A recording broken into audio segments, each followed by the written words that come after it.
ঈদের দিনে কবর জিয়ারত করা মাকরু। আনন্দের দিনে এরকম কষ্ট রিসিভ না করতে তারা বলেছেন তাখসিসু জিয়ারাতিল কুবুর বিল আয়াত। সবাইকে জানাচ্ছি ঈদ মোবারক, ঈদ সাঈদ, তাকাব্বালাল্লাহু মিন্না ওয়া মিনকুম আজমাইন। ঈদ শব্দটা শুনলেই কেমন যেন একটা আনন্দ আনন্দ ভাব চলে আসে আর কি। ঈদ মানে আনন্দ, ঈদ মানে খুশি, ঈদ মানে শুভেচ্ছা বিনিময়, ঈদ মানে বন্ধুদের সাথে বেড়াতে যাওয়া, আত্মীয়দের সাথে যোগাযোগ করা, এই বিষয়গুলো একেবারে জড়িত। আসলে ঈদ শব্দটির দুইটি অর্থ হয়ে থাকে। ঈদ শব্দের অর্থ যেমনি আনন্দ, আবার ঈদ মানে যেটা বারবার ফিরে আসে। আদা ইউঈদু, আদা ইয়াউদু মানে যেটা বারবার আসে, বারবার ফিরে আসে। তো ঈদ হচ্ছে এমন একটি আনন্দ উৎসব যেটা বছরান্তে দুবার ফিরে আসে প্রতি বছর। এবং বিশেষ করে ঈদুল ফিতরের বিষয়টা কিন্তু খুব বেশি আনন্দ ঘন, কারণ এটার জন্য আমরা একদিন, দুই দিন, তিন দিন করতে করতে প্রায় 29 বা 30টি দিন পর্যন্ত অপেক্ষা করি।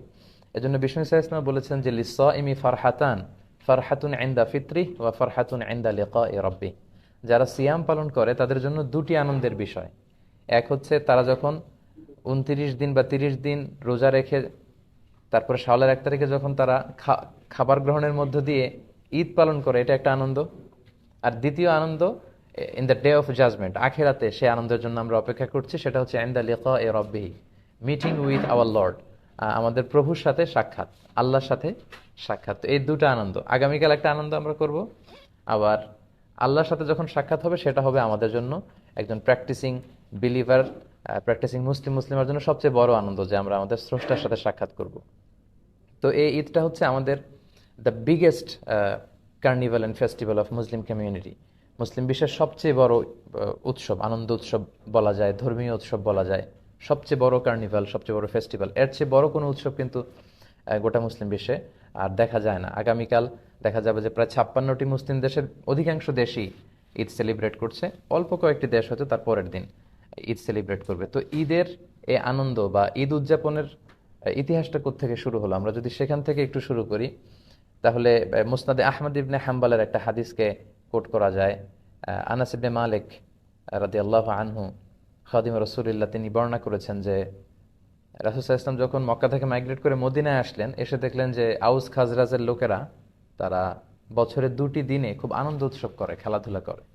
তো রাসূল সাল্লাল্লাহু আলাইহি ওয়াসাল্লাম তাদের জিজ্ঞেস করলেন, মা হাদান আল ইয়াউমান, এই 2টি দিন এগুলো কিসের দিন? তখন তারা বলল, কুন্না নালা আবু ফিহিমা ফিল জাহিলি, আমরা জাহিলি যুগে এই 2 দিনে খুব আনন্দ উৎসব করতাম, খেলাধুলা করতাম, উৎসব করতাম, তারই ধারাবাহিকতায় আমরা এটা করি। তখন বিষ্ণু ইসলাম বললেন, ইন্নাল্লাহ কদ আবদালাকুম বিহিমা খায়রাম মিনহুমা, আল্লাহ তোমাদের জন্য এই 2টা দিনের চেয়ে আরো শ্রেষ্ঠ শ্রেষ্ঠ 2টা দিন দিয়ে এই 2টা দিনকে চেঞ্জ করে দিয়েছেন। এই দিনে তোমাদের আনন্দ করা লাগবে না, তোমাদের জন্য আল্লাহ স্পেশাল 2টা দিন উৎসবের জন্য গিফট পাঠিয়েছেন। সেটা হচ্ছে, একটা হচ্ছে ঈদুল ফিতর আর একটা হচ্ছে ঈদুল আদহা। অর্থাৎ শাওয়ালের 1 তারিখে তোমরা আনন্দ উৎসব করবে, যেটা আমরা আগামীকাল সেলিব্রেট করবো ইনশাআল্লাহ। আরেকটা হচ্ছে জিলহজের 10 তারিখ, আরাফার দিনের পরে হজ পালন শেষে 10 তারিখে আমরা কোরবানি করার মধ্য দিয়ে যে উৎসবটা করি সেটা হচ্ছে ঈদুল আদহা। তো এই জন্য এই দিনটাকে বলা হয় আল মেহেরজান আল ইসলামী, মানে মুসলিম বিশ্বের সবচেয়ে বড় অনুষ্ঠান। ইয়াউমু আকলিন ওয়া শুরবিন ওয়া বিআলিন ওয়া ফারাহিন ওয়া সুরুর, এই দিনটা হচ্ছে আনন্দের দিন, শুভেচ্ছা বিনিময়ের দিন, খাবার দাবার, এগুলো করবার দিন। তো ইসলামে আসলে 2টি সিচুয়েশনে একটু বেশি উৎসব করার ফ্লেক্সিবিলিটি দেয়া হয়েছে। এক হচ্ছে বিয়ের উৎসবে, বিয়েতে বিষ্ণু ইসলাম বলেছেন আলিনুন নিকাহ হাবিদ দুফুফ, বিয়ের অনুষ্ঠানটা দফের ব্যান্ড পার্টি করে জানিয়ে দাও। দফ আর ঢোলের মূল পার্থক্য হচ্ছে ঢোলের 2 দিকে আটকানো থাকে, আর দফের একদিকে আটকানো, একদিক খোলা। এবং বিষ্ণু যখন মক্কা থেকে মদিনায় হিজরত করে এসেছেন, মদিনাবাসীরা সানিয়াতুল ওয়াদা নামক জায়গায় দফ নিয়ে বিশ্বনবীকে ওয়েলকাম করেছেন আর পড়েছিলেন তলা আল বদরু আলাইনা মিন সানিয়াতিল ওয়াদা। তো এই বিয়ের অনুষ্ঠান আর ঈদের অনুষ্ঠানে বিষ্ণু ইসলাম এই আনন্দ উৎসবের কথাগুলো বলেছেন। আমরা যদি সহিহ বুখারীর একটি ন্যারেশনকে এখানে কোট করি, আমরা দেখবো যে বিষ্ণু ইসলাম ঈদের দিন মসজিদে নববীর পাশে সুদানি, মানে কালো রঙের যে সাহাবারা, কালো চামড়ার, তাদেরকে খেলাধুলা করার পারমিশন দিয়েছেন। কেন? ইমাজিন, মসজিদে নববী, one of the holy mosque in Islam, মসজিদে নবীর পাশে তারা তীর দিয়ে, বল্লম দিয়ে তারা খেলাধুলা করছিল। তো তখন মা আয়েশাকে বিষ্ণু ইসলাম জিজ্ঞেস করলেন, তাশতাহিন তানজুরিন, আয়েশা তুমি কি খেলা দেখতে চাও? মা আয়েশা বললেন, হ্যাঁ দেখতে চাই। তো বিশ্বনবী তো দেখতে পারবেন, কিন্তু মা আয়েশা তো পর্দা করে যেতে হবে। তো বিষ্ণু ইসলাম বললেন, তুমি আমার কাঁধে ওঠো। মা আয়েশাকে উনি কাঁধে তুললেন। হাদিসের বর্ণনা এসেছে মা আয়েশার থুতনি বিশ্বনবীর এই কাঁধে, মা আয়েশার গালের সাথে বিশ্বনবীর গাল লেগে আছে। তো ওনাকে কাঁধে তুলে বিষ্ণু ইসলাম ঘরের পর্দাটা একটু ফাঁকা করে দিলেন, ওখান দিয়ে মা আয়েশা খেলা দেখতে লাগলেন। ইভেন বিষ্ণবী খেলা দেখতে দেখতে এতটা এক্সাইটেড হয়ে যাচ্ছিলেন, বিষ্ণু ইসলাম বলতেছিলেন দুনা কুমিয়া বানি আরফেদা, এই এদিক দিয়ে মারো, এই এদিক দিয়ে খেলো, এদিক দিয়ে খেলো। আমরা অনেক সময় এরকম করি যে এই গোল এদিক দিয়ে দাও, এই ছক্কা টাইপে মারো। রাসূল সাল্লাল্লাহু আলাইহি ওয়াসাল্লামও তাদের সাথে কিন্তু টেক পার্ট করছিলেন, অংশগ্রহণ করছিলেন, এবং মা আয়েশাকে নিয়ে তিনি খেলা এনজয় করছিলেন। তো সম্মানিত সুধী, এতে করে এই হাদিস থেকে যেটা প্রমাণিত হয় যে ঈদের দিন একটু খেলাধুলা, একটু আনন্দ উৎসব, হ্যাঁ, একটু দফ বাজানো যদি সুযোগ হয়, এটা হতে পারে। অল্প বয়সী ছেলে মেয়েরা ওরা একটু নাচ গান করবে, গাইবে, ইসলামী নাশিদ গাইবে, দফ বাজাবে, এটা হতে পারে। কিন্তু আবার ম্যাচিউরড ছেলে মেয়েরা, হ্যাঁ, তারা আবার ফ্রি মিক্সিং করা, এটা করা যাবে না, যেটাতে ফিতনার সম্ভাবনা আছে। ছোট্ট ছেলে মেয়েরা একটু গান করলো, একটু নাচ করলো, দফ বাজালো, এটা এটা হতে পারে। এটার প্রমাণ হচ্ছে বুখারীর আরেকটা বর্ণনায় বিষ্ণু সাল্লাল্লাহু আলাইহি ওয়াসাল্লাম একবার ঈদের দিন নামাজ শেষে এসে মা আয়েশার ঘরে শুয়ে আছেন। তখন আনসারি দুটো ছোট্ট মেয়ে দফ নিয়ে এসে বোয়াজ যুদ্ধের নাশিদ গাচ্ছিল। বোয়াজ হচ্ছে আউস এবং খাজরাজ গোত্রের মধ্যে সর্বশেষ যে যুদ্ধটা হয়, তো ওই যুদ্ধের কবিতার গানগুলো তারা গাচ্ছিল আর দফ বাজাচ্ছিল। ঠিক ওই মুহূর্তে আবু বকর ঘরে ঢুকে পড়লেন। সেদিন আবু বকর ঢুকে উনি খুব রেগে গেলেন, রেগে ছোট্ট মেয়ে দুটার ঘর থেকে বের করে দিবেন এরকম একটা অবস্থা। বিষ্ণু সাল্লাল্লাহু আলাইহি ওয়াসাল্লাম বললেন দা আহু ইয়া আবু বকর, ছেড়ে দাও না, রাখো। আবু বকর কিছু বলো না, কারণ ইন্না লিকুল্লি কওমিন ঈদ ওয়া হাদা ঈদুনা, সব জাতির একটা আনন্দের পর্ব থাকে, উৎসব থাকে, আর আজকের দিনটা আমাদের আনন্দের দিন। তো মা আয়েশাকে নিয়ে খেলা দেখা, বল্লম খেলা, তীর খেলা দেখা, এবং এই যে ছোট্ট বাচ্চা দুটোকে দাফ বাজানোর পারমিশন দেয়া, এই হাদিসগুলো কিন্তু প্রমাণ করে যে ঈদের দিনে একটু খেলাধুলা, একটু আনন্দ উৎসব, শুভেচ্ছা বিনিময়, এটা এটা করা যেতে পারে এবং এটা করাই উচিত। তো সম্মানিত সুধী, আমরা একেবারে রমাদান কাটাতে কাটাতে একেবারে শেষ পর্যায়ে চলে এসেছি। আজকে এখানে আমরা 29টি রমাদান কাটাচ্ছি। আমরা আল্লাহর কাছে কামনা করি যে আমরা এই রমাদানে যে ইবাদতগুলো করলাম আল্লাহ যেন সেগুলো কবুল করে। তো এই পর্যায়ে আমি আপনাদের সাথে শেয়ার করতে চাই যে ঈদের দিনের সুন্নাহগুলো কি, এটিকিউটস অফ ঈদ কি। ঈদ আসলে, বিশেষ করে যেহেতু ঈদুল ফিতর সামনে আমাদের আগামীকাল, ঈদুল ফিতর আসলে সাহাবারা কি করতেন, আল্লাহ রাসূল কি করতে বলেছেন, সেদিকে আমরা যাই। ঈদুল ফিতরের সর্বপ্রথম যে কথা সেটি হচ্ছে তাকবীর, তাকবীর দেওয়া। বিষ্ণু বলেছেন ওয়াজাইয়িনু আয়াদাকুম বিতাকবীর, তোমরা তাকবীর দিয়ে ঈদের সৌন্দর্যকে বাড়াও। তার মানে ঈদের সাথে কিন্তু তাকবীরের একটা ওতপ্রোত সম্পর্ক আছে। এবং আল্লাহ বলছেন ওয়ালিতুকমিলুল ইদ্দা, রোজার আয়াতের পরে আল্লাহ বললেন তোমরা রোজার 29 দিন বা 30 দিন রোজা পালন করবে, হ্যাঁ, তারপরে ওয়ালিতুকাব্বিরুল্লাহ, তোমরা আল্লাহর তাকবীর দিবে। কেন? আলামা হাদাকুম, এই যে আল্লাহ তোমাদের হেদায়েত দিয়েছেন, 30 দিন সিয়াম পালনের তৌফিক দিয়েছেন, এটার শুকরিয়া স্বরূপ তোমরা তাকবীর দিবে। তো আমাদের বাংলাদেশে তাকবীর দেয়, আমাদের দেশের এখানে তাকবীরের একটু পার্থক্য আপনারা হয়তো দেখেছেন। বাংলাদেশে 2 বার আল্লাহু আকবার, এরপর লা ইলাহা ইল্লাল্লাহ, আবার 2 বার আল্লাহু আকবার, এরপর ওয়ালিল্লাহিল হামদ। এখানে ওরা 3 বার আল্লাহু আকবার বলে। আরব বিশ্ব আমরা দেখেছি একটা স্পেশাল সুরে ওরা পড়ে, ওরা এভাবে পড়ে আল্লাহু আকবার আল্লাহু আকবার আল্লাহু আকবার লা ইলাহা ইল্লাল্লাহু আল্লাহু আকবার আল্লাহু আকবার ওয়ালিল্লাহিল হামদ। দেখবেন আজকে মাগরিবের সালাতের পর থেকে কিন্তু তাকবীর শুরু হয়ে যাবে। তো ঈদুল ফিতরের তাকবীর হচ্ছে মাগরিবের আজানের পর থেকে। এই যে রাতটা আসছে এটাই মূলত ঈদের রাত।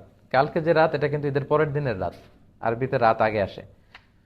তো মাগরিবের পর থেকে আমরা তাকবীর শুরু করব, মাগরিবের পর এশার পর আজকে ফজরের পর ঈদের সালাত পর্যন্ত, দ্যাটস ইট, তাকবীর শেষ। কিন্তু ঈদুল আজহাতে আবার 9 তারিখ ফজর থেকে শুরু করে 13 তারিখ আসর পর্যন্ত 5 দিন আইয়ামুত তাশরিকে তাকবীর দিতে হয়। তো সম্মানিত সুধী, আসুন আমরা আজকে মাগরিবের সালাতের মধ্য দিয়ে তাকবীর দেওয়া শুরু করি, এবং বাংলাদেশে আপনারা একদিন পরে মানে আগামীকাল মাগরিবের পর থেকে আপনারা তাকবীর দিবেন ঈদ পর্যন্ত। এবং আল্লাহ বলেছেন যে অলি রব্বিকা ফাকাব্বির, হ্যাঁ, গ্লোরিফাই দ্য অ্যাট্রিবিউটস অফ আল্লাহ, আল্লাহর মহানতের ঘোষণা দাও, তিনি যে সবচেয়ে বড়। তাকবীরের মধ্য দিয়ে মূলত কিন্তু আমরা আল্লাহ যে সবচেয়ে বড় এবং সবচেয়ে পাওয়ারফুল এটার ঘোষণা দেয়। আল্লাহু আকবার মানে হচ্ছে আল্লাহ সবচেয়ে বড়, আল্লাহ সবচেয়ে মহান। তো প্রথম কাজ হচ্ছে আমরা তাকবীর দিব ইনশাআল্লাহ। দ্বিতীয় দায়িত্ব হচ্ছে সাদাকাতুল ফিতর। সিয়াম পালনের পরে সাদাকাতুল ফিতর আদায় করতে হয়। বিষ্ণু সাল্লাল্লাহু আলাইহি ওয়াসাল্লাম বলেছেন এটা সিগনিফিকেন্স দুইটা, এক হচ্ছে তুহরাতান লিস-সাইম, রোজা রাখতে যে অনেক সময় আমরা অন্যায় করে ফেলেছি, মিথ্যা বলেছি, গীবত টিবত হয়তো করে ফেলেছি, এগুলো যাতে মাফ হয়ে যায়। 2 নম্বর সিগনিফিকেন্স হচ্ছে তুআমাতান লিল মাসাকিন, যাতে মিসকিনরাও কিছু খেতে পারে। আমরা কালকে পায়েস খাবো, ফিন্নি খাবো, সেমাই খাবো, কিন্তু যারা সুবিধা বঞ্চিত তারা কিছুই খাবে না। এটা আসলে ঈদের শেয়ারিংটা ওইভাবে হয় না, বরং তারাও যাতে কিছু শেয়ার করতে পারে, খেতে পারে, এজন্য মূলত।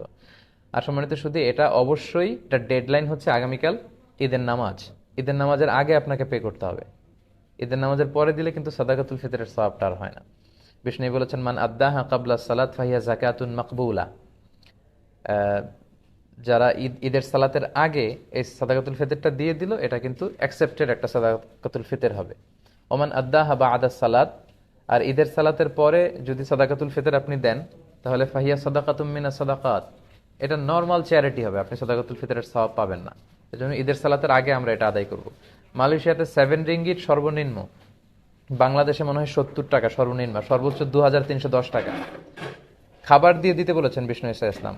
4টা খাবারের কথা পাওয়া যায়, খেজুর দিয়ে, জব দিয়ে, হ্যাঁ, বার্লি দিয়ে, কিশমিশ দিয়ে। তো আপনি যদি কিশমিশের হিসাব করেন তাহলে কিন্তু অনেক টাকা দিতে হয়। অর্থাৎ প্রত্যেকের লাইফস্টাইল যেরকম ওই অনুযায়ী, সবাই কিন্তু আমরা 7 রিঙ্গিট দিলে হবে না। যাদের টাকা পয়সা অনেক বেশি তারা 40 রিঙ্গিট, 50 রিঙ্গিট করে সাদাকাতুল ফিতর আদায় করতে হবে। তো এক্ষেত্রে বাংলাদেশে ইদানিং একটা বিষয় আমি খুব দেখি যে টাকা দিয়ে দেয়া যাবে না, এরকম খুব মতভেদ লক্ষ্য করা যাচ্ছে। আচ্ছা, প্রকৃত সুন্নাহ হচ্ছে খাবার দিয়ে দিয়ে দেওয়া। লেটস সে বাংলাদেশের মানুষের খাবার হচ্ছে চাল কিংবা ডাল, তো 1 সা বিষ্ণু আদায় করতে বলেছেন, মানে 1 সা হচ্ছে বর্তমানের হিসাবে 3 কেজি 300 গ্রাম। তো আপনি 3 কেজি 300 গ্রাম চাল দিয়ে দিতে পারেন বা ডাল দিয়ে দিতে পারেন। এবং সবচেয়ে গুরুত্বপূর্ণ বিষয় হচ্ছে চাল ডাল না দিয়ে আপনি টাকা দিয়ে দিলেও কিন্তু সাদাকাতুল ফিতরা আদায় হবে। কেন হবে? আপনাকে মাসলাহার দিকে খেয়াল রাখতে হবে। আমরা যদি আজকে বাংলাদেশে সব গরিবদেরকে ধরে ধরে 3 কেজি 300 গ্রাম চাল দিয়ে দেই, ডাল দিয়ে দেই, তো দেখা যাবে ওর ঘরে কয়েক বস্তা ডাল হয়ে গেছে। তো ও কি ঈদের দিন ডাল খাবে? ও তো ঈদের দিন পায়েস খাবে, ফিন্নি খাবে। ওর তেল কিনা লাগবে, ওর একটা নতুন শাড়ি কিনা লাগবে, ওর একটা নতুন জামা কিনা লাগবে। তো এজন্য আপনি যদি টাকা দিয়ে দেন তাহলে এটা ওদের মাসলাহার দিকে খেয়াল রাখা হলো এবং এটা বেশি ভালো। আর এবছর আল জাজিরার এবং বাংলা ট্রিবিউনের একটা রিপোর্টে এসেছে যে রোহিঙ্গাদেরকে টেকনাফে যে ত্রাণ দেয়া হয়েছে, মানে চাল ডালের ত্রাণগুলো তারা বেশিরভাগ স্থানীয় বাজারে অর্ধেক দামে বিক্রি করেছে টাকার জন্য। তার মানে আপনি 50 টাকা কেজি চাল ওদেরকে কিনে দিলেন, ওরা স্থানীয় বাজারে ওটা 30 টাকা বিক্রি করেছে টাকার জন্য।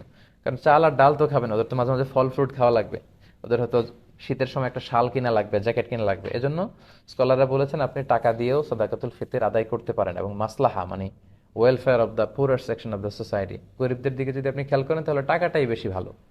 সবাই যদি আমরা ডাল দিয়ে দিই, চাল দিয়ে দিই বাংলাদেশের খাবার অনুযায়ী, ওদের কয়েক বস্তা চাল ডাল হয়ে যাবে ঈদের দিন। তো আসলে এগুলো, এটার মূল সিগনিফিকেন্স হচ্ছে তু'মাতান লিল মাসাকিন, ঈদের দিনে যাতে তারা একটু আনন্দ উৎসব করতে পারে, একটু ভালো খেতে পারে আমাদের সাথে। তো এই হচ্ছে সাদাকাতুল ফিতরের ব্যাপারে খুব সংক্ষিপ্ত কথা। এরপরে একটা সুন্নত হচ্ছে ঈদের দিন গোসল করা সকালে। বিশ্বনবী গোসল করেছেন কিনা এই মর্মে আমি পাইনি এভাবে, কিন্তু ইবনে ওমর উনি গোসল করতেন, ইবনে ওমর রাদিয়াল্লাহু আনহু। তো উনি গোসল করতেন, হয়তো উনি রাসূল সাল্লাল্লাহু আলাইহি ওয়াসাল্লামকে দেখেছেন গোসল করতে, এজন্য উনি করতেন। তো গোসল করাটা ঈদের দিন সুন্নাহ। এরপর লুবসু আহসানি সিয়াব, আপনি নতুন কাপড় বা পাঞ্জাবি যদি থাকে এটা পরতে পারেন, আর নতুন কাপড় না থাকলে পুরাতন যেগুলো আছে এগুলো ধুয়ে আয়রন করে ওইটা পরতে পারেন। এরপর ঈদের দিন আরেকটি সুন্নাত হচ্ছে আত-তাতিব। তাতিব মানে হচ্ছে তিব ব্যবহার করা, সুগন্ধি, পারফিউম। এটা এমনি ব্যবহার করা সুন্নাহ। বিষ্ণু সাল্লাল্লাহু আলাইহি ওয়াসাল্লাম পারফিউম দিতেন, আমরা তো সাধারণত হাতের এই জায়গায় দেই না, আল্লাহ রাসূল সাল্লাল্লাহু আলাইহি ওয়াসাল্লাম হাতের এইখানে দিতেন। এটার সিগনিফিকেন্স হচ্ছে উনি এখানে আতর ইউজ করে যার সাথে মুসাফা করতেন তার সাথে বিশ্বনবীর ব্যবহার করে আতরের ঘ্রাণ চলে যেত। সবার হাতে হাতে বিশ্বনবীর আতরের ঘ্রাণ। আর বিশ্বনবী মাথার এইভাবে সিঁথি করতেন, তো সিঁথি করে এইখানে আতর ঢেলে দিতেন, কপাল দিয়ে বেয়ে বেয়ে পড়তো। এই জন্য উনি যেখানে সেজদা দিতেন ওই সব জায়গায় আতরের ঘ্রাণ পাওয়া যেত। হাদিসে এসেছে আরবাউন মিন সুনানিল মুরসালিন, 4টা হচ্ছে সব নবীদের সুন্নাত। এই 4টা সুন্নাত সব নবীদের মধ্যে পাওয়া যায়। এক হচ্ছে খেতান, সব নবীরা সুন্নাতে খাতনা করেছেন। আর নিকা, সব নবীরা বিয়ে করেছেন, দু একজন ছাড়া। ইয়াহইয়া ঈসা আলাইহিস সালামের ব্যাপারে পাওয়া যায়, হয়তো বিয়ে করেননি। আর সিওয়াক, সব নবীরা মেসওয়াক করতেন। আল উতুর, সব নবীরা পারফিউম ইউজ করতেন। তো সুযোগ হলে আমরা পারফিউম ইউজ করবো ইনশাআল্লাহ। এরপরে হচ্ছে আল আকলু ক্বাবলাল খুরুজ আলা তামারাত আও গায়রিহা, আগামীকাল ঈদের সালাতে যাওয়ার আগে আমরা খেজুর খেয়ে যদি সুযোগ হয় বেরোবো। আগামীকাল কয়টায় জানেন সেন্ট্রাল মস্কে নামাজ? সকাল 8টায়। এজন্য ফজরের সালাতের পরে যদি একটা সানি ঘুম দিতে চান, যে একটু একটু একটা হালকা একটু পাওয়ার ন্যাপ নেই, পরে উঠে কিন্তু জুমার সময় হয়ে যাবে আর কি, আগামীকাল জুমা না। তো এরকম তিক্ত অভিজ্ঞতা কিন্তু এখানে আছে অনেকের। এজন্য অবশ্যই ফজরের পরে ঘুমাবেন না, গোসল করে শাওয়ার নিয়ে আপনারা রেডি হয়ে যাবেন ইনশাআল্লাহ। তো ঈদ উল ফিতরে যেটা হয়, মিষ্টি জাতীয় কিছু খেয়ে নামাজে যাওয়া সুন্নাত। কিন্তু ঈদুল আজহাতে আবার বিপরীত, ঈদুল আজহাতে কিছু না খেয়ে নামাজে যাওয়া সুন্নাত। কারণ ঈদুল আজহার সিকোয়েন্সটা আল্লাহ বলেছেন যে ফসল্লি লি রব্বিকা ওয়ানহার, মানে আগে সালাত পড়বেন, তারপরে কুরবানি করবেন, তারপরে কুরবানির গোশত খাবেন বা কিছু খাবেন। মানে আসসালাতু আউওয়ালান আন নাহার সানিয়ান ওয়াল আকলু সালিসান। কিন্তু ঈদুল ফিতরের সুন্নাহ হচ্ছে আপনি ঈদগাহে বা মসজিদে যাওয়ার আগে মিষ্টি জাতীয় কিছু খাবেন, খেজুর, চকলেট, ফিন্নি, পায়েস যদি মহল্লায় কেউ আপনাকে দাওয়াত করে আপনি হয়তো খাইলেন, মাঝে মাঝে কিন্তু অনেকে করে ইনভাইট করে সবাইকে। আচ্ছা গেল। এরপরে একটা সুন্নাত হচ্ছে ঈদের দিনের আয-যাহাব মিন তরিক ওয়াল আউদা মিন তরিকিন আখার, এক রাস্তা দিয়ে ঈদগাহে যাওয়া, আরেক রাস্তা দিয়ে আসা। এটা হচ্ছে ইফ পসিবল, যদি সুযোগ হয়। এটার সিগনিফিকেন্স হচ্ছে হয়তো আপনি এই গলি দিয়ে গেলেন, এই গলি দিয়ে যারা বেরোচ্ছে সবার সাথে দেখা হলো, আবার আরেক গলি দিয়ে আরেক রাস্তা দিয়ে আসলেন, ওইখানকার আত্মীয় স্বজন ফ্রেন্ডসদের সাথে দেখা হলো, মানে অনেক মানুষের সাথে শুভেচ্ছা বিনিময়ের সুযোগটা হলো। ঈদের দিন তো আনন্দের দিন, আনন্দটা বেশি শেয়ার করার সুযোগ হচ্ছে এই কারণে। তো ইউআইতে যেটা দেখা যায়, আমরা বেলাল থেকে বের হয়ে ওই বাস স্টপের একটা জায়গা দিয়ে সাধারণত আসি। তো এখানেও যদি আপনি এটা মেনটেন করতে পারেন তাহলে সুন্নাতের সওয়াব ইনশাআল্লাহ আপনি পাবেন। এরপর ইস্তিসহাবুন নিসা ওয়াল আতফাল ওয়াস সিবিয়ান হাত্তাল হুইয়াদ। বিষ্ণু ইসলাম বলেছেন ঈদের নামাজে যখন তোমরা যাবে, নারীদেরকে, বাচ্চাদেরকে, ফ্যামিলির সবাইকে নিয়ে যাবে, কাউকে ঘরে রেখে যাবে না। কিন্তু দুর্ভাগ্যজনক হলেও সত্য, আমাদের দেশে এই পরিবেশটা এখনো গড়ে ওঠেনি। জাতীয় ঈদগাহ ময়দান, বাইতুল মোকাররম সহ দুই একটা জায়গায় হয়তো নারীদের ঈদের সালাতের সিকিউরিটির সাথে ব্যবস্থা রাখা হয়, কিন্তু পুরো দেশব্যাপী এটা আমাদের গড়ে ওঠেনি। সচেতনতার অভাবে আমাদের স্কলাররা মনে করেন যে ফিতনা হবে। ঈদের 2-3 দিন আগে শপিং মলগুলোতে হাঁটা যায় না নারীদের কারণে। তারপর রাস্তাঘাটে, তার পয়লা বৈশাখে আমাদের বোনরা ঠিকই সেলিব্রেট করে, বাট ঈদের ক্ষেত্রে কিন্তু ওনাদের বঞ্চিত করা হয়, বলা যে মসজিদে যাওয়া যাবে না, ফিতনা হবে। তো এটার ব্যাপারে সচেতনতা দরকার এবং তাদেরকে একটা সুন্দর সিকিউর প্লেস করে দেওয়া দরকার যাতে করে তারা যেতে পারে। বিশ্বনবী এটাকে এত গুরুত্বপূর্ণ বলেছেন, বিশ্বনবী বলেছেন হাত্তাল হুইয়াদ, মেনস্ট্রুয়েশনাল পিরিয়ড চলছে যে নারীদের, মাসিক, তারাও যাবে। কারণ তারা এটা থেকে বঞ্চিত হবে কেন? কারণ এত বড় গ্যাদারিং বছরে হয় 2টা, তখন খতিব সাহেব মুসলমানদের বিভিন্ন ক্রাইসিস, সমস্যা, সম্ভাবনা নিয়ে কথা বলবে, মোটিভেশনাল কথা বলবে, আমাদের মুসলমানদের কি সমস্যা যাচ্ছে, কি ক্রাইসিস আমরা পার করছি, হ্যাঁ, এই বিষয়গুলো নিয়ে বাৎসরিক একটা মোটিভেশনাল কথা ইমাম বলবেন। তো ওটার থেকে যদি আমাদের বোনেরা বঞ্চিত হয় তাহলে উম্মাটিক ডেভেলপমেন্টটা আমরা করবো কিভাবে? তো সবাইকে একসাথে করতে হবে, সবাই। এজন্যই বিশ্বনবী বলেছেন যে পিরিয়ড যাদের চলবে ওই নারীরাও আসতে হবে। এক মহিলা সাহাবী বললেন, ইয়া রাসূলুল্লাহ, আমাদের অনেকের হেজাব নেই, জেলবাব নেই, আমরা কিভাবে যাব? আল্লাহ রাসূল বললেন, তোমাদের যেই বোনের 2-3টা জেলবাব আছে তাদের কাছ থেকে বড় করে নিয়ে যাবা, যাদের 3টা আছে অন্যদেরকে ধার দিবা, নামাজের পরে আবার তোমাকে দিবে, তারপরেও আসবে। পিরিয়ড যাদের চলে তারা এসে ইয়াতাজিলনাল মুসাল্লা, যেহেতু পিরিয়ড চলছে ঈদগাহে ঢুকবে না, মসজিদে না ঢুকে মসজিদের বাইরে ওয়েটিং এরিয়াতে ওয়েট করবে, ঈদের আনন্দ তারা শেয়ার করবে। ওয়াশতারিক না দাওয়াত আল মুসলিমিন, ইমাম সাহেবের দোয়া, মুসলমানদের দোয়াতে শরীক হবে। লেটস সে কালকে ইনশাল্লাহ সকাল 7টার দিকে দেখা যাবে যে 8-10 হাজার লোক এখানে জড়ো হবে। তো শুধু যদি আমরা আসতাম, আমাদের বোনরা বা ভাবিরা যদি না আসে, তাহলে ঈদটা কেমন যেন মনে হচ্ছে যে পরিপূর্ণ হচ্ছে না। কিন্তু মেয়েরা মেয়েদের এরিয়াতে, ছেলেরা ছেলেদের এরিয়াতে যখন ঈদের শুভেচ্ছা বিনিময় করবে, মানে মনে হয় যে ভালোবাসা, সবাই মিলেমিশে একাকার, এটাই ঈদের মূল স্পিরিট বা সৌন্দর্য আর কি। তো এই জন্য এটার জন্য সচেতনতা বৃদ্ধি দরকার। বাংলাদেশে আপনারা এগুলো নিয়ে খুব বিনয়ের সাথে কৌশলী হয়ে কথা বলবেন যাতে এরকম একটা পরিবেশ তৈরি হয়। আচ্ছা, এরপর হচ্ছে ঈদের নামাজ 2 রাকাত, এটা তো আমরা জানি না। 2 রাকাত, প্রথম রাকাতে 7 তাকবীর, দ্বিতীয় রাকাতে 5 তাকবীর, মোট 12টা তাকবীর দিয়ে আমাদের এখানে সালাত হয়। আর হানাফি স্কুল অফ থটে বা বাংলাদেশে যারা আপনারা শুনছেন, 691 জন অলরেডি এখানে লাইভে যুক্ত হয়েছে আর কি আমাদের সাথে, তারাও শুনছে। দেখা যাবে যে আলোচনাটা শেষ করার সাথে সাথে মোর দেন 10,000 লোক অলরেডি এটা দেখে ফেলছে। সো আপনারাও যেমনি শুনছেন, আরো অনেকে বাংলাদেশ সহ বিভিন্ন জায়গা থেকে তারাও শুনছে। তো বাংলাদেশে সাধারণত আমরা 6 তাকবীর দেই, 3-3 করে। প্রথম রাকাতে 3 তাকবীর, দ্বিতীয় রাকাতে 3 তাকবীর, এটাও আপনি দিতে পারেন, এটা এটা কোনো সমস্যা নেই। 7-5-12 তাকবীরও হবে, 3-3 করে 6 তাকবীর, এটাতেও কোনো সমস্যা নেই ইনশাআল্লাহ। আল্লাহ রাসূল সাল্লাল্লাহু আলাইহি ওয়াসাল্লাম প্রথম রাকাতে সূরাতুল আ'লা পড়তেন, সাব্বিহিসমা রাব্বিকাল আ'লা, আর দ্বিতীয় রাকাতে সূরাতুল গাশিয়া পড়তেন, হাল আতাকা হাদিসুল গাশিয়া।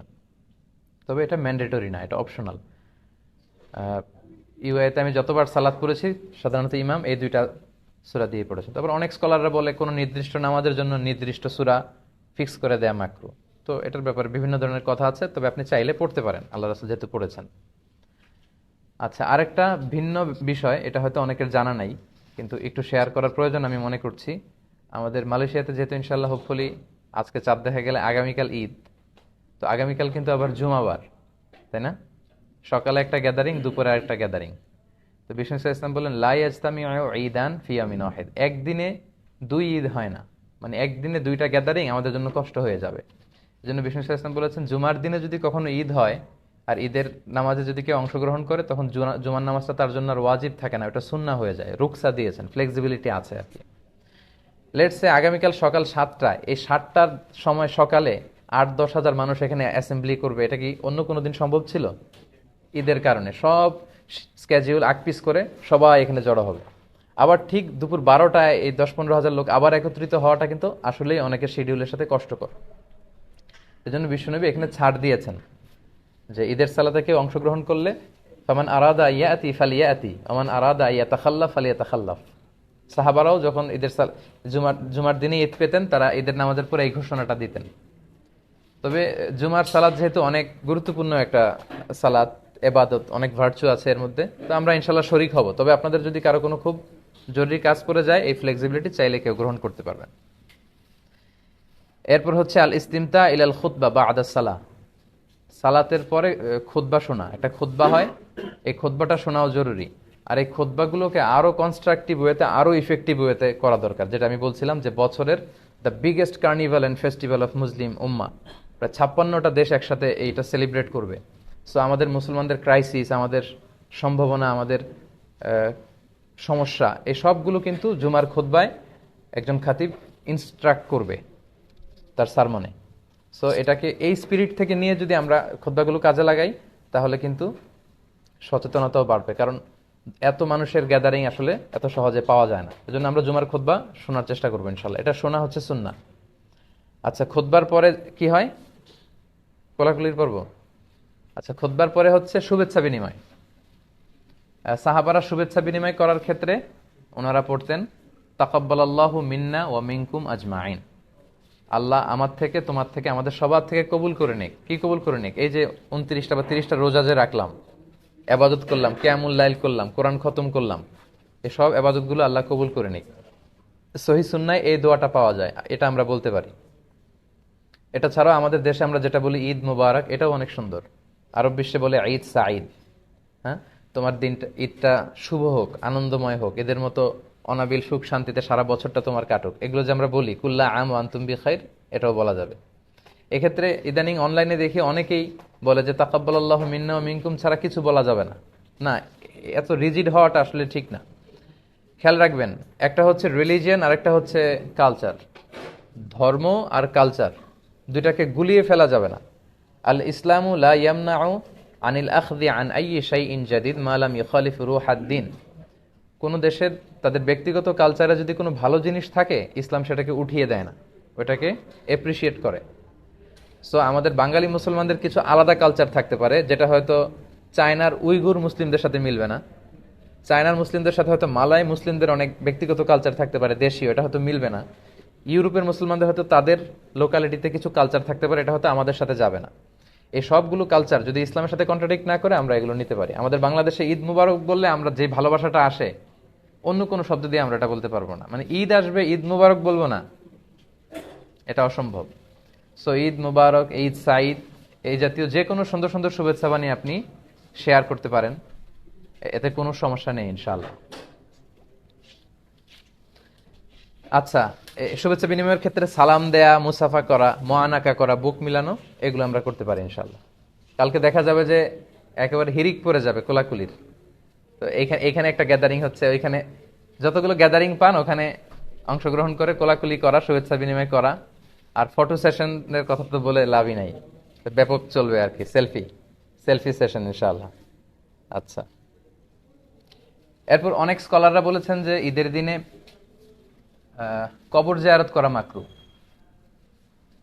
তবে কারো যদি রীতিমতো অভ্যাস থাকে যে তিনি প্রতিদিনই করেন বা প্রায়ই করেন, সেক্ষেত্রে তারা বলেছেন সমস্যা নেই। তারা বলেছেন আনন্দের দিনে এরকম কষ্ট রিসিভ না করতে। তারা বলেছেন তাখসিসু জিয়ারাতিল কুবুর বিল আয়াত, কেউ যদি ঈদের দিনের সাথে কবর জিয়ারতকে খাস করে তাহলে এটা মাকরু হবে। কিন্তু লাউ ইয়াজুরু কা আদাতিন ফালা বা আসাফি, ইন জেনারেলি কেউ কবর জিয়ারত করলে এটাতে তেমন কোনো সমস্যা নেই। সর্বশেষ কথা, আজকে হচ্ছে রমাদানের শেষ দিন। হ্যাঁ, আজকে মাগরিবের পর থেকে কি হবে, শাওয়ালের 1 তারিখ শুরু হবে ইনশাআল্লাহ। তো এই শাওয়ালেও কিন্তু কিছু সিয়াম আছে সম্মানিত ভাইরা, এটাকে বলে শাওয়ালের 6 রোজা। এবং আমাদের এই যে ইসলামাইজেশন কমিটির ভাইরা প্রতি বছরই তারা অ্যারেঞ্জ করে, যারা আপনারা চান রাখতে পারবেন। আবু আইয়ুব আল আনসারি রাদিয়াল্লাহু আনহুর বর্ণনা একটা হাদিস এসেছে, আল্লাহ রাসূল বলেন, মান সামা রমাদানা সুম্মা আতবাআহু সিত্তাম মিন শাওয়ালিন কানা কাসিয়ামিদ দাহর, যে রমজানের রোজা রাখলো তারপরে আরো 6টি রোজা রাখলো শাওয়াল মাসে, তাহলে সে যেন পুরো বছর ব্যাপী রোজা রাখলো। তো এই সওয়াবটা যাতে আমরা মিস না করি, আমাদের যদি সুযোগ হয়, ঈদের দিনে তো রোজা রাখা হারাম, ঈদের পর দিন থেকে শাওয়ালের 30 তারিখ পর্যন্ত যে কোনো সময়ে একসাথে লাগাতার কিংবা গ্যাপ দিয়ে দিয়ে আপনি চাইলে এই রোজাগুলো রাখতে পারেন। আচ্ছা মোর্তজা ভাই, কয়টা বাজে এখন? 10-এ শেষ করবো। এখন কয়টা বাজে? 7টা। আচ্ছা 7টা 2 বাজে, তার মানে 8 মিনিট। ঠিক আছে, 8 মিনিটের মধ্যে শেষ করে দিব। যারা অনলাইনে দেখছেন, অনেক শত শত প্রশ্ন আসছে, আসলে প্রশ্নগুলোর উত্তর দেওয়া যাচ্ছে না, কারণ আমি একটা হল রুমে আছি, এখানে আমাদের কিছু শ্রোতা ভাইরা আছে, তাদের উদ্দেশ্যে মূলত প্রিপারেশন ফর ঈদ ডে এই আলোচনাটা দেয়া, পাশাপাশি মার্চ করে আমরা একটা লাইভও করে নিচ্ছি যাতে অন্যান্যরা দেখতে পারে। সো আজকের মতো আমাকে ক্ষমা করবেন, আজকে আমরা কোনো প্রশ্নের উত্তর দিচ্ছি না আর কি এখানে অনলাইনে। তো যারা পরে এসেছেন তাদের জন্য আমি, যেহেতু 8 মিনিট বাকি, খুব দ্রুত আমি চুম্বক অংশগুলো বলে ফেলি আলোচনার। আমরা বলেছিলাম রোজা রাখা বা ঈদ পালন করা এটা চাঁদ দেখার সাথে সম্পৃক্ত। বিষ্ণু বলেছেন সুমুলি রুইয়াতিহি ও আফতিরুলি রুইয়াতিহি। কিন্তু চাঁদের ঘূর্ণায়মান প্রক্রিয়া বা অ্যাস্ট্রোলজি, জ্যোতির্বিজ্ঞান এতটা ডেভেলপ করেছে, মানুষকে আল্লাহ ওই জ্ঞান দিয়েছে যে আগ থেকেই মানুষ এগুলো অ্যাজিউম করতে পারে। তো সেই হিসাবে আগামীকাল মালয়েশিয়াতে সহ প্রায় 56টা মুসলিম দেশের বেশিরভাগ দেশে কিন্তু আগামীকাল ঈদ পালন করবে। আর আমরা বলেছি এটা মুসলমানদের সবচেয়ে biggest carnival and festival of Muslim উম্মাহ, সবচেয়ে বড় আমাদের ধর্মীয় উৎসব। এটার ব্যাকগ্রাউন্ড কি, রাসূল সাল্লাল্লাহু আলাইহি ওয়াসাল্লাম মদিনায় যে দেখলেন তারা 2 দিন ঈদ আনন্দ পালন করে, খেলাধুলা করে। তখন তারা বললো যে জাহিলি যুগে আমরা করতাম, তার ধারাবাহিকতা এখনো করি। তখন বিষ্ণু বললেন যে আল্লাহ এই 2 দিনের চেয়ে শ্রেষ্ঠ 2টা দিন তোমাদের দিয়েছে, এক হচ্ছে শাওয়ালের 1 তারিখ, আর এক হচ্ছে জিলহজের 10 তারিখ। তোমরা এখন থেকে ওই 2টার পরিবর্তে এই 2টা দিনে ঈদ উৎসব করবে। এভাবে এটার মানে ঐতিহাসিক ব্যাকগ্রাউন্ড হচ্ছে এইভাবে ঈদ শুরু হয় আর কি। এবং এটা আনন্দ উৎসব, খেলাধুলা, হ্যাঁ, এগুলোর দিন। এবং বিষ্ণু সাল্লাল্লাহু আলাইহি ওয়াসাল্লাম 2টা অনুষ্ঠানে একটু বেশি ফ্লেক্সিবিলিটি দিয়েছেন। আমরা বলেছিলাম একটা হচ্ছে বিয়ের আনন্দ উৎসব, আর একটা হচ্ছে ঈদ উৎসব। আলিনুন নিকাহ হাবিদ দুফুফ, বিয়ের ঘোষণাটা দফের ব্যান্ড পার্টি করে জানিয়ে দাও। দফ আর ঢোলের নীতিগত পার্থক্য আমরা বলেছিলাম, ঢোলের 2 দিকে আটকানো, দফের একদিকে আটকানো, একদিক খোলা। বিষ্ণুনবী যখন মদিনায় এসেছিলেন সবাই তলা আল বাদরু আলাইনা গানটা গেয়েছিল আর দফ বাজিয়ে বিষ্ণুনবীকে ওয়েলকাম জানিয়েছিল। এবং আমরা দেখেছি যে বিষ্ণু সাল্লাল্লাহু আলাইহি ওয়াসাল্লাম মসজিদে নববীর পাশে ঈদের দিন খেলাধুলা করার পারমিশন দিয়েছেন, এবং মা আয়েশাকে কাঁধে তুলে পর্দা ফাঁকা করে ওনাকে খেলা দেখতে দিয়েছেন। এবং বিষ্ণুনবী এতটা এক্সাইটেড হয়ে গিয়েছিলেন, বিষ্ণুনবী বলতেছিলেন যে দুনা কুমিয়া বানি আরফে দেয়, এইভাবে তীর মারো, এইভাবে খেলো, যেটা আমরা ফুটবল খেলা দেখতে গেলে আমরা এক্সাইটেড হয়ে যাই এবং বলে এই গোল দাও, এদিকে দাও, এদিকে দাও। তো তার মানে ঈদের দিনে যে একটু অতিরিক্ত উৎসব করা যায়, এটার পারমিসিবিলিটি এই হাদিস থেকে আর কি আমরা পাই। এরপর এক ঈদের দিনে বিষ্ণু সাল্লাল্লাহু আলাইহি ওয়াসাল্লাম মা আয়েশার ঘরে শুয়েছিলেন, তখন আনসারি 2 ছোট্ট মেয়ে দফ বাজাচ্ছিল আর বুআস যুদ্ধের গান গাচ্ছিল। আবু বকর এটা দেখে ধমকে ওদেরকে বের করে দিতে চাইলেন। বিষ্ণু বললেন দা আহুমাই আবু বকর, হে আবু বকর ছাড়ো, রেখে দাও, কারণ লিকুল্লি কওমিন ঈদ ওয়া হাদা ঈদুনা, সব জাতির একটা উৎসবের দিন আছে, আজকে আমাদের উৎসবের দিন। তো ছোট বাচ্চারা চাইলে দফ বাজাতে পারে, ছোট্ট ছেলে মেয়েরা তারা নাচ গান দফ বাজানো এগুলো করতে পারে, কিন্তু প্রাপ্তবয়স্ক নারী পুরুষ ম্যাচিউরড কেউ এই ফ্রি মিক্সিং এ অংশগ্রহণ করতে পারবে না। তাহলে এই জাতীয় খেলাধুলা, উৎসব, দফ বাজানো, এইভাবে আমরা ঈদের শুভেচ্ছা বিনিময় এগুলো করে ঈদের আনন্দ প্রকাশ করতে পারি। তারপর ঈদের দিনের কি কি সুন্নাহ, আমরা প্রথমে বলেছিলাম তাকবীর দেয়া, আজকে মাগরিবের আজানের পর থেকে কালকের ঈদের নামাজ পর্যন্ত। কিন্তু ঈদুল আজহাতে আবার এটা 9 তারিখ ফজর থেকে 13 তারিখ আসর, 5 দিন আইয়ামুত তাশরিকে, কিন্তু এখানে হচ্ছে শুধু এই অল্প একটু সময়ের জন্য আর কি তাকবীর। সেক্ষেত্রে বাংলাদেশে আল্লাহু আকবার 2 বার বলে, আরব বিশ্বে 3 বার বলে, দুটোই পড়া যাবে, কোনো সমস্যা নেই। ঈদের দিনে গোসল করা সুন্নাহ, সুন্দর কাপড় পরা সুন্নাহ, পারফিউম ইউজ করা সুন্নাহ, ঈদুল ফিতরে মিষ্টি জাতীয় কিছু খেয়ে যাওয়া সুন্নাহ, এক রাস্তা দিয়ে যাওয়া আরেক রাস্তা দিয়ে ফিরে আসা যদি সম্ভব হয় এটা সুন্নাহ। নারী পুরুষ সবাই ঈদগাহে যাবে যাতে বড় গ্যাদারিংয়ে আনন্দে সবাই শরীক হতে পারে। ঈদের সালাত 2 রাকাত, ঈদের সালাত আদায় করা সুন্নাতে মুআক্কাদা অনেকে বলেছেন, কেউ বলেছেন ওয়াজিব।